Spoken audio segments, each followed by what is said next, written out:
முதல்ல உங்களுக்கு நான் ஒரு ஃபோட்டோவை காட்டுறேன். இந்த ஃபோட்டோவில் இருக்கிற 8 வயதான முகமது ரியாஸ் இப்போ உயிரோட இல்ல. 2 நாட்களுக்கு முதல்ல ஒரு தீச்சம்பவம் பதிவாகி இந்த சிறுவன்ட உயிர் காவு கொள்ளப்படுது.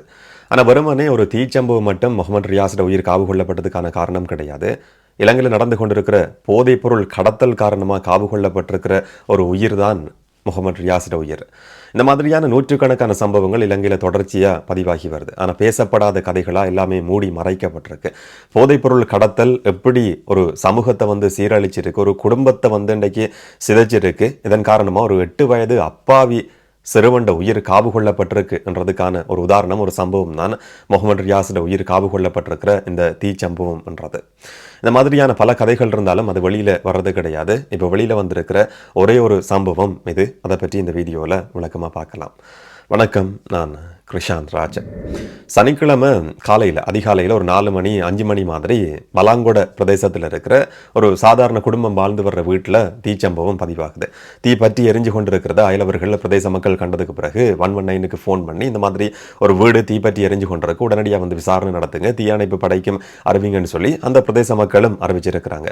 ஆனால் தீயணைப்பு பட உறுப்பினர்கள் போலீஸ் வர்றதுக்கு முதல்லையே கிராமத்தில் இருக்கிற ஒரு வீடு தீப்பற்றி எரிஞ்சு கொண்டிருக்கு, அதை தாங்க முடியாமல் எப்படியாவது தீயை கட்டுப்படுத்தலாம் என்று சொல்லி கடுமையான பிரயத்தனம் எடுத்து அந்த பிரதேச மக்கள் தீயை கட்டுப்படுத்துறதுக்கான முயற்சியில் ஈடுபட்டிருக்கிறாங்க. தீ ஓரளவுக்கு கட்டுப்படுத்தப்படுது. ஆனாலும் அந்த வீடு ஒட்டுமொத்தமாக சேதமாகி இருந்தது, தீக்கிரையாகி இருக்கு. இந்த சம்பவம் நடந்த நேரத்தில் அந்த வீட்டுக்குள்ள யாராவது இருக்கிறாங்களா இல்லையான்றது அந்த பிரதேச மக்களுக்கு எதுவுமே தெரியாது.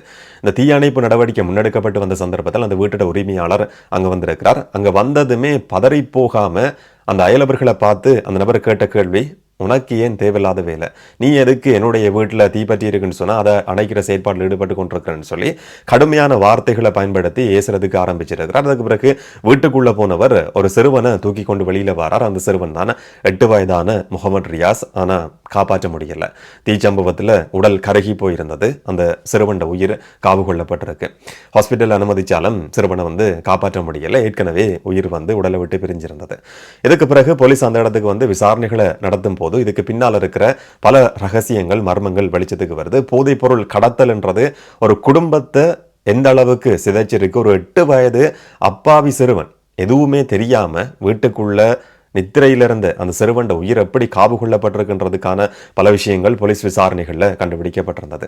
இந்த தீச்சம்பவம் நடக்கிறதுக்கு முதல் நாள் வெள்ளிக்கிழமை அந்த வீட்டில இருந்து இந்த சிறுவண்ட அம்மா வெளியேறி இருக்கிறாங்க. அந்த சிறுவனுக்கும் அந்த சிறுவண்ட அம்மாவுக்கும் இன்னும் ஒரு நபருக்கும் இடையில இருக்கிற ஒரு தொடர்பு காரணமா அந்த நபரோட அந்த பெண் வெளியேறி இருக்கிறாங்கன்றது முதல் கட்ட போலீஸ் விசாரணைகளையும் உறுதி செய்யப்பட்டிருக்கு. இன்னும் ஒருவருடைய தனிப்பட்ட பிரச்சனை, குடும்ப வாழ்க்கை, இதை பற்றி நாங்க கதைக்க வேண்டிய அவசியம் கிடையாதுன்னு சொல்லி நீங்க யோசிக்க முடியும். நானும் அந்த மாதிரி தனிப்பட்ட விஷயங்கள் சம்பந்தமா பெரும்பாலும் கதைக்கிறது கிடையாது. ஆனா இது எந்த அளவுக்கு ஒரு சமூக பிரச்சனையா மாறி இருக்கு. ஒரு குடும்பத்தை போதைப் பொருள் சிதைச்சிருக்கு. ஒரு அப்பாவி சிறுவண்ட 8 வயது சிறுவண்ட உயிர் காவு கொள்ளப்பட்டதுக்கான காரணம் போதைப் பொருள் என்று சொல்லி வரும்போது அது தனியே ஒரு குடும்பம் சம்பந்தப்பட்ட பிரச்சனை மட்டும் கிடையாது. அந்த பெண் வெள்ளிக்கிழமை இரவு ஒரு நபரோட வெளியேறி போயிருக்கிறாங்க. அந்த நபர் ஏற்கனவே பல வழக்கு விசாரணைகள்ல விசாரிக்கப்பட்டு சிறை தண்டனை அனுபவிச்சு அன்றைய நாள்ல தான் விடுதலை பெற்று வெளியில வந்திருக்கிறார். வெளியில வந்ததுக்கு பிறகு உடனடியாவே அந்த பெண்ணை கூட்டிக் கொண்டு வெளியில அங்கேயே போயிருக்கிறாரு. வீட்டுக்கு கணவன் பார்க்கிறார். அந்த சிறுவண்ட அப்பா பார்த்ததுக்கு பிறகு அம்மா எங்கன்றது, மனைவி எங்கன்றது தெரியாது. இப்ப பக்கத்துல தேடினதுக்கு பிறகு எங்கேயுமே கண்டுபிடிக்க முடியல. அந்த சிறுவனை தனிய வீட்டுல விட்டு அந்த நபர் மனைவியை தேடுற முயற்சியில ஈடுபட்டிருக்கிறார். இவரும் போதைப் பொருளுக்கு அடிமையான ஒரு நபர். அந்த பிரதேசத்திலேயே போதைப் பொருள் விற்பனை செய்யற முக்கியமான ஒரு நபர்ன்றதை அந்த பிரதேச மக்களும் கூட சொல்லியிருக்கிறாங்க. இதுக்கு முதல்ல போதைப் பொருள் கடத்தல், போதைப் பொருள் விற்பனை சம்பந்தமா குற்றம் சாட்டப்பட்டிருக்கிற ஒரு நபர் போதைப் பொருளுக்கு அடிமையான, ஐஸ் போதைப் பொருளுக்கு அடிமையானவர் என்றதும் முதல் கட்ட விசாரணைகள்ல போலீசால உறுதி செய்யப்பட்டிருக்கு. இந்த நபர்கிட்ட உயிரிழந்திருக்கிற அந்த சிறுவண்ட அப்பா தான் அந்த வீட்டோட உரிமையாளர். அந்த வீட்டில் போதைப்பொருள் வர்த்தகம் கடத்தல் நீண்ட காலமா முன்னெடுக்கப்பட்டு வருது. அந்த இடத்துக்கு போதைப்பொருள் வாங்குறதுக்குன்னு சொல்லி பல நபர்களும் போறது வழமையானது. அந்த அடிப்படையில் போதைப்பொருள் வாங்குறதுக்குன்னு சொல்லி அடிக்கடி போன ஒரு நபருக்கும் இந்த நபருடைய மனைவிக்கும் இடையில தான் தொடர்பு ஏற்பட்டிருக்கு. அதுக்கு பிறகுதான் அவங்க 2 பேரும் வெள்ளிக்கிழமை அங்கிருந்து வெளியேறி போயிருக்கிறாங்க. 2 பேருமே போதைப் பொருளுக்கு அடிமையான நபர்கள். இந்த மாதிரி போதைப் பொருளுக்கு அடிமையான 2 பேரால ஒரு அப்பாவி சிறுவண்ட உயிர் காவு கொள்ளப்பட்டிருக்கு. இதுக்கு பிறகு போலீஸ் விசாரணைகள்ல அந்த நபர் கைது செய்யப்படுறார். அந்த சிறுவண்ட அப்பா கைது செய்யப்பட்டிருக்கிறார். ஆனா அவர் கைது செய்யப்பட்டது அந்த தீ சம்பவம் சம்பந்தமா கிடையாது. ஏற்கனவே இந்த அவருடைய மனைவியிட காதலன் என்று சொல்லப்படுற அந்த நபருடைய அம்மாவை தாக்குனார் என்ற குற்றச்சாட்டின் அடிப்படையில் தான் அவர் வந்து கைது செய்யப்பட்டு இப்போ தொடர்ச்சியான விசாரணைகள் ஒரு பக்கம் நடந்து கொண்டு வருது. அதுக்கு பிறகு இந்த தீச்சம்பவம் சம்பந்தமா அந்த சிறுவண்ட அம்மாவும் அந்த அம்மாவோட பயணம் செய்ததா சொல்லப்படுற அந்த மற்ற நபரும் கூட கைது செய்யப்பட்டு விசாரணைகள் நடத்தப்பட்டு வருது. 2 பேரும் நீதவான் முன்னிலையில் இன்றைக்கு முன்னிலைப்படுத்தப்பட்டதுக்கு பிறகு 18ஆம் தேதி வரைக்கும் விளக்கமறியலில் வைக்கப்பட்டிருக்கிறாங்க. தன்னுடைய பிள்ளைக்கு பாதுகாப்பு கொடுக்க தவறினார் என்ற குற்றச்சாட்டின் அடிப்படையில் அந்த பெண் வந்து விளக்கமறியலில் வைக்கப்படணும் சொல்லி உத்தரவு பிறப்பிக்கப்பட்டிருக்கு. அந்த பெண்ணோட போன அந்த மற்ற நபர் சம்பந்தமா ஏற்கனவே பல குற்றச்சாட்டுகள் இருக்கு, பல விசாரணைகள் நடத்தப்பட்டு வருது. அந்த குற்றச்சாட்டுகளின் அடிப்படையில் அவரும் விளக்கமறியலில் வைக்கப்பட்டிருக்கிறார் என்றதும் இன்னைக்கு ஒரு சில செய்திகள்ல பார்க்க முடிஞ்சது. இந்த மாதிரியான விசாரணைகள் வந்து நடந்து கொண்டிருக்கு. அந்த பிரதேச மக்கள் சொல்ற விஷயம் என்னன்னு சொன்னா, ஒரு போதைப் பொருள் மையமா இந்த இடம் வந்து மாறி போயிருக்கு.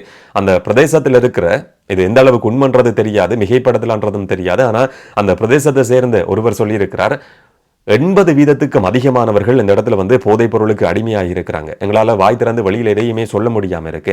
என்னன்னு சொன்னால் எல்லாருக்குமே பயம். அந்த கிராமத்தில் நாங்கள் தொடர்ச்சியாக வாழ வேண்டி இருக்கு. இதுக்கு முதல்ல கத்தி கூத்து சம்பவங்கள் கூட பதிவாகி இருக்கு. இந்த மாதிரி அச்சுறுத்துற செயற்பாடு போதைப் பொருள் கடத்தல்ல, வர்த்தகத்தில், வியாபாரத்தில் ஈடுபடுற நபர்களாலையும் தொடர்ச்சியாக முன்னெடுக்கப்பட்டு வருது. இதனால பயந்து கொண்டு இதை பற்றி வெளியில சொல்றதுக்கும் கூட யாருமே முன் வர்றது கிடையாது. ஆனால் மிகப்பெரிய ஒரு அபாயத்தை இந்த பிரதேசமே எதிர்நோக்கி இருக்கு. எங்களுடைய பிள்ளைகளை நாங்கள் எப்படி இந்த இடத்துல வளர்க்க போறோம்ன்றது எங்களுக்கு தெரியாதுன்ற மாதிரி அந்த பிரதேசத்தை சேர்ந்த மக்கள் ஒரு சில ஊடகங்களுக்கு சொல்லி இருக்கிறதையும் பார்க்க முடியுது. இப்போ இதோட சம்பந்தப்பட்டிருக்கிற நபர்கள் கைது செய்யப்பட்டு விசாரணைகள் நடத்தப்பட்டு வந்தாலும் கூட அந்த சிறுவண்ட உயிர் காவு கொள்ளப்பட்டிருக்கு. போதைப் பொருள் காரணமா ஒரு குடும்பம் இன்னைக்கு சின்னாபின்னமா சிதைக்கப்பட்டிருக்கு. அந்த சிறுவண்ட உயிர் திரும்பி வரப்போறது கிடையாது. இந்த தீ எப்படி பரவுனது என்றதை கண்டுபிடிக்கிறதுக்கான விசாரணைகளும் முன்னெடுக்கப்பட்டு வருது. என்ன நடக்கும் என்றதை நாங்கள் பொறுத்திருந்து பார்க்கலாம். இலங்கையை பொறுத்த வரைக்கும் இந்த போதைப் பொருள் கடத்தல் என்றது எந்த அளவுக்கு ஒரு தீவிரமான விஷயமா நாங்கள் எடுத்துக்கொள்றோம்ன்றது தெரியாது. நாங்கள் செய்திகளில் தொடர்ச்சியாக கேள்விப்பட்டு கொண்டிருக்கிறோம். ஒவ்வொரு நாளும் துப்பாக்கிச்சூட்டு சம்பவங்கள் பதிவாகி வருது. விமான நிலையத்தில் போதைப் பொருளோட ஒரு சில நபர்கள் கைது செய்யப்படுறாங்கன்ற செய்தியை திரும்ப திரும்ப நாங்கள் கேட்குற நேரத்தில் அதுக்கு வந்து நாங்கள் அப்படி இசைவாக்கம் அடைஞ்சிருக்கிறோம்னு சொல்லியும் சொல்ல முடியும். சொன்னால் செய்தி சம்பந்தமாக செய்திக்கான வரைவிலக்கணம்னு சொல்லி சொல்கிற நேரத்தில் பொதுவாக சொல்லப்பட்ட ஒரு விஷயம் என்னன்னு சொன்னால், வளமைக்கு மாறான ஒரு சம்பவம் தான், ஒரு விஷயம் தான் செய்தி என்று சொல்லி ஒரு பொதுவான வரைவிலக்கணம் சொல்லப்படும். இந்த மாதிரி அடிக்கடி நாங்கள் சில சம்பவங்களை கேள்விப்படுற நேரத்தில் அது சாதாரணமான ஒரு செய்தியாக கூட எங்களுக்கு விளங்குறது கிடையாது. இந்த வருஷத்தில் இதுவரைக்குமான காலகட்டத்தில் மட்டும் கிட்டத்தட்ட 1,30,000 பேர் போதைப் பொருள் கடத்தல் சம்பந்தமான குற்றச்சாட்டின் அடிப்படையில் கைது செய்யப்பட்டிருக்கிறாங்க. ஆனால் இதில் எத்தனை பேர் போதைப் பொருள் கடத்தலில் ஈடுபட்டு கொண்டிருக்கிற மிக பிரதானமான நபர்கள் என்ற ஒரு கேள்வியும் கூட இருக்கு. சாதாரணமாக ஒரு கிராமத்தில் இருக்கிற நபர்கள், இடைத்தரகர்கள் இருக்கிற நபர்கள் மட்டும்தான் கைது செய்யப்படுறாங்க. ஆனால் மெயின் முக்கியமான புள்ளிகள் சொல்லப்படுற நபர்கள் வந்து வெளிநாடுகளில் உல்லாசமான வாழ்க்கையை அனுபவிச்சு கொண்டிருக்கிறாங்க. இதை கட்டுப்படுத்துறதுக்கு எடுக்கப்பட்ட நடவடிக்கையில் பொதுமக்கள் திருப்தி அடைய முடியுமான்னு கேட்டா கடைசி வரைக்கும் கிடையாது. அண்மையில வெளிவந்திருக்கிற ஒரு அறிக்கை சொல்ற தகவல், வயது வந்தவர்கள் மட்டும் கிடையாது, இளைஞர்கள் மட்டும் கிடையாது, சிறுவர்கள் கூட 15 தொடக்கம் 17 வயதுக்கு உட்பட்ட சிறுவர்கள் தான் போதைப் பொருளுக்கு அதிகமா அடிமையாகி கொண்டிருக்கிறார்கள் சொல்லி அண்மையில வெளிவந்திருக்கிற ஒரு புள்ளி விபரம் வெளிப்படுத்துது. இவங்க வளர்ந்ததுக்கு பிறகு சமூகத்தில் ஏற்படுத்த போற விளைவுகள் எப்படி இருக்கும் என்றதை நினைச்சு கூட பார்க்க முடியாம இருக்கு. அதுக்கான ஒரு சின்ன உதாரணம் தான் அந்த சிறுவனுக்கு இன்றைக்கு நடந்திருக்கிற இந்த சம்பவம் என்றது. ஒரு போதைப் பொருள் கடத்தல் வலையமைப்பு என்றது சமூகத்தில் இந்த அளவுக்கு ஒரு மிகப்பெரிய மோசமான விளைவை ஏற்படுத்தி இருக்கு. ஒரு குடும்பத்தை சிதைச்சிருக்கு. எதுவுமே தெரியாம வீட்டில் நித்திர கொண்டிருந்த ஒரு அப்பாவி 8 வயதான சிறுவண்ட உயிரை காவு வாங்கியிருக்கு. இந்த மாதிரி பேசப்படாத நூற்றுக்கணக்கான கதைகள் இருக்க முடியும். ஒரு சம்பவம் பற்றி மட்டும்தான் இன்றைக்கு எங்களுக்கு தெரிய வந்திருக்கு.